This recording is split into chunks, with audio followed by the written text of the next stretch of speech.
Seguinte, acho que todo mundo está acostumado a colocar dados na Unity nos seus respectivos componentes. Só que muitas vezes o ideal é que esses dados não estejam nos componentes. Por quê? Uma série de razões. Entre elas que tudo que está em um componente é serializado na cena. Todo dado que deve ser acessado por várias cenas não faz muito sentido que esteja num objeto de cena. Tudo bem, você pode persistir o objeto de cena para que em outras cargas de cena esse objeto seja carregado. O André vai falar isso quando ele falar da gerência de cenas que eles fizeram no Rush também. Se não ia, fala. Tá? Mas o importante é que você tenha alternativas para acesso a dados. Por exemplo, imagina que você está fazendo um RTS, né? Suponha que algum maluco na turma de vocês, né? Ou três malucos, deram maluco e resolveram fazer um RTS no trabalho final. Né? E aí você vai ter um monte de mapa. E aí você vai ter, cada mapa vai estar uma cena. E aí? E as unidades? Onde é que ficam os dados? Ah, professor, vou botar numa cena, vou persistir a cena com todas as unidades, vou sair carregando o mapa e blá blá blá. Aí você me responda, como é que você mantém esses dados? Como é que você vai, por exemplo, exportar esses dados para uma planilha do Excel e poder fazer trabalho de alto nível de balanceamento? Né? Se vocês não sabem, todo game designer tem que saber pelo menos usar Excel, de preferência programar Excel. Né? Porque senão não dá para fazer trabalho estatístico de alto nível. Deixa os MATLAB, mas enfim, você tem que ter algum jeito de exportar esses dados.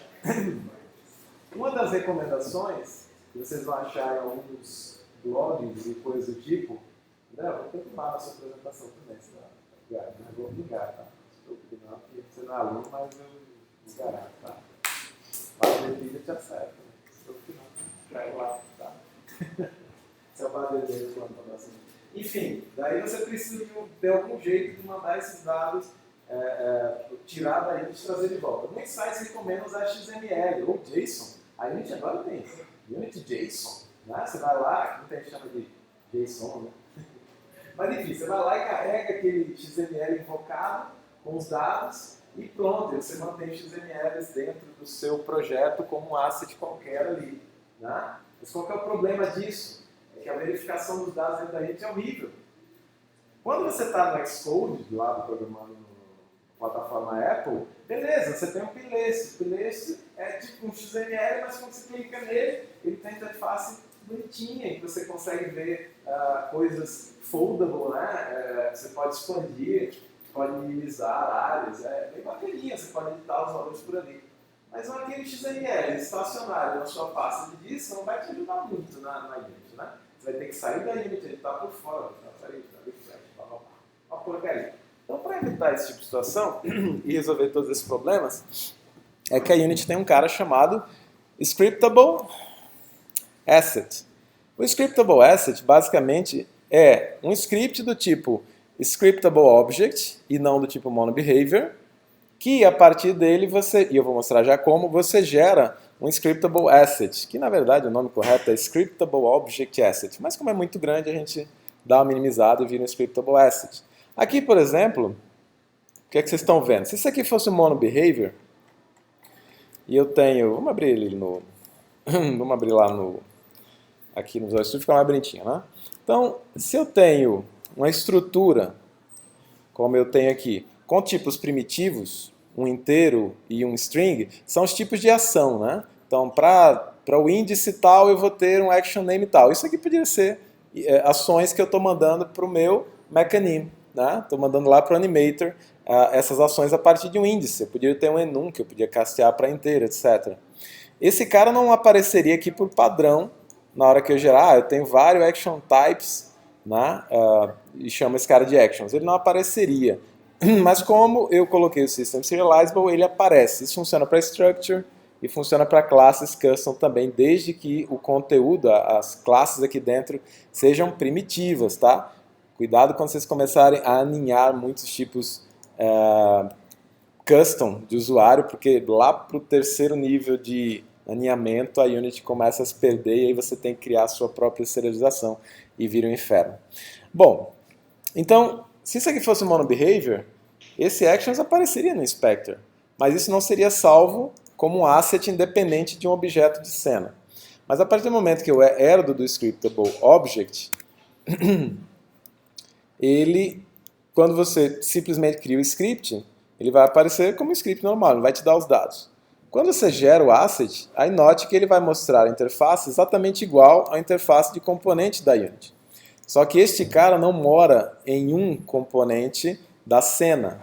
Ele pode ser referenciado e acessado por componente de cena. Então, por exemplo, aqui nesse Access Scriptable Data, o que é que eu faço? Eu simplesmente tenho Public Unity Data e coloquei esse Unity Data aqui. E esse daqui a pouquinho eu explico para vocês para que serve. Tá? Bom, a partir daí eu consigo, por exemplo, acessar Unity Data.actions, índice 0, action name. É um dado normal. A única diferença é que ele não vai estar aparecendo aqui no inspector. Simplesmente tem a referência para o cara. Se eu clicar no cara, eu clico nele, aí eu vejo o conteúdo. Tá? Mas eu posso referenciar esse cara em múltiplas cenas, em múltiplos objetos. Então eu posso ter todas as minhas estatísticas de unidades, se eu estiver fazendo um RPG ou um jogo de combate, um robôzinho, coisa do tipo. Eu posso ter todas as estatísticas de todas as unidades guardadas num único scriptable asset desse, e sua vida fica bem mais fácil.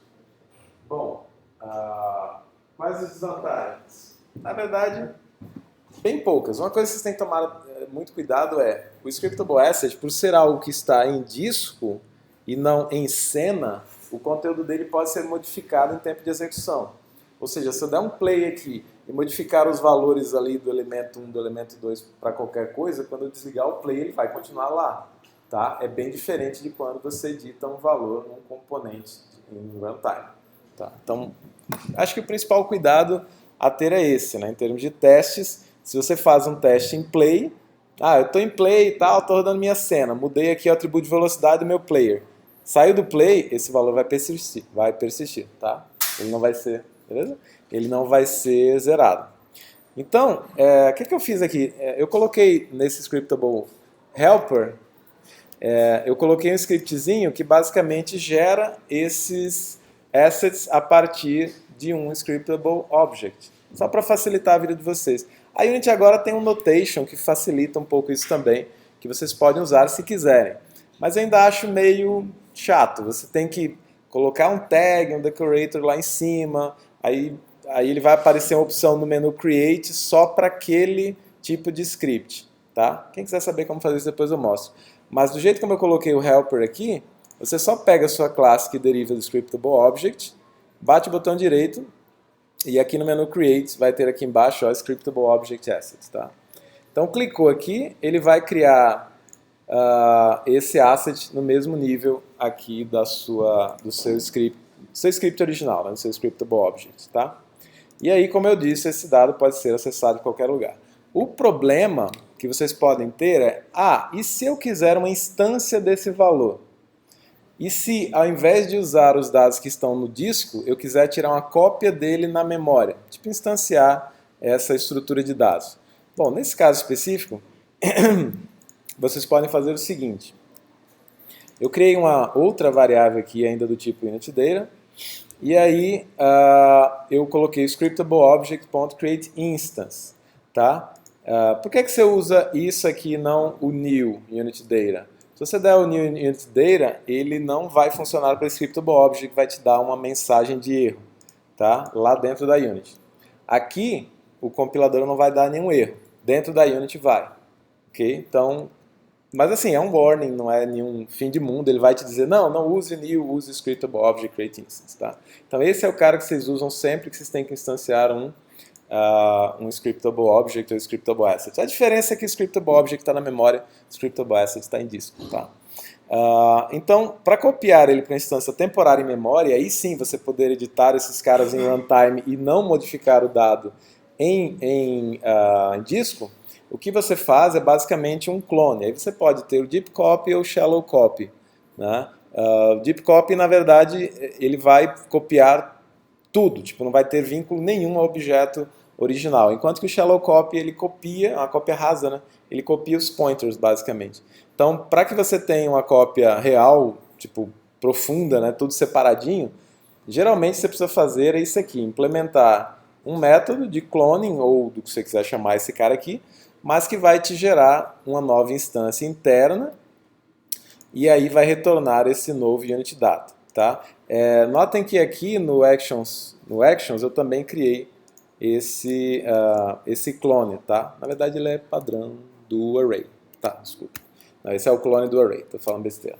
Okay? Então basicamente quando você pega a estrutura e você clona e joga nesse cara recém-criado, obrigatoriamente ele vai ter uma nova área de memória porque você instanciou o conteúdo da classe, que é diferente de você simplesmente instanciar a classe. Tá? Muito cuidado, porque quando você instancia a classe, como ela está vinculada a um objeto em disco, ele vai manter o pointer para o disco.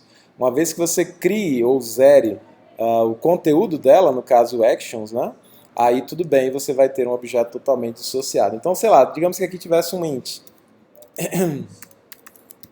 Um int qualquer aí. Eu teria que aqui no clone também fazer o new unit data.count igual a 0, por exemplo. Tá? Então, basicamente, o que eu estou fazendo aqui é tipo um construtor, né? Que vai desvincular o conteúdo de cada um dos elementos dos seus valores originais, mesmo eles estando associados originariamente a um disco, a um arquivo em disco. Ok? E é isso. Quando é que você vai usar Scriptable Assets? Sempre que você tiver dados que vão ser usados em várias cenas. Também é muito bom para, por exemplo, o diálogo. Tá? Por quê? Porque você pode simplesmente substituir um Scriptable Asset por outro. Troquei a linguagem. Eu tenho, em inglês, você tem lá no Scriptable Asset com todos os diálogos indexados em inglês. Eu quero colocar português. Substitui o Scriptable Asset, acabou. Eu quero atualizar o diálogo. Tem um erro lá de tradução. Eu só atualizo o Scriptable Asset, tá? Daquela língua. Então fica bem modularizado, bem fácil de trabalhar. E dá para você exportar para XML, trazer XML, ou CSV, ou sei lá o que você precise para o seu jogo. Ok? Alguma dúvida? Não tem mistério, tá? Pega o arquivo, deriva Scriptable Object, o script, bate o botão direito com o Scriptable Helper aqui, né? Create Scriptable Object Asset e vai aparecer esse cara aqui bonitinho, do jeito que você definiu lá. Ele pode pegar um Custom Inspector também, se vocês quiserem. É isso.